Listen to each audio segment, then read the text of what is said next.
government's changing the law to force businesses to take cash for essential items like groceries and fuel. The Assistant Treasurer says he may carve small businesses out, but that cash provides an essential fallback when digital payments break down. We've all been standing at a queue in a supermarket or a shop somewhere and they say the FPOS or the payment system's gone down, the power's out.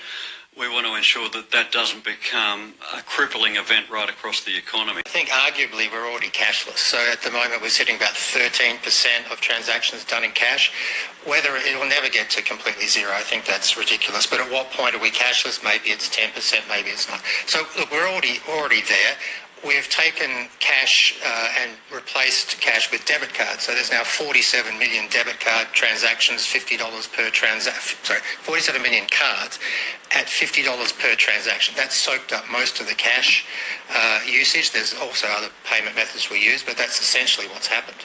I think the banks want Australia to become even more cashless. I'm not sure what your views are on whether or not that's a good thing. I mean, the banks argue that it's just too expensive to maintain that supply of cash, especially when you have to, pay contractors to, protect the cash and transport it great distances to the regions. Look, I think there's a number of arguments in this, and one of them is that we're now paying for debit card transactions through surcharges. So we've soaked up all the cash, moved it to debit cards. We're now paying for that. But now we've got to pay for cash as well. At a certain point, I think the banks are going to have to make a decision about what business they're in and what the shape of these businesses actually are. Because I'm of the view that at a certain point, maybe the payments market is something that we need to consider more of as a utility than something to make money out of.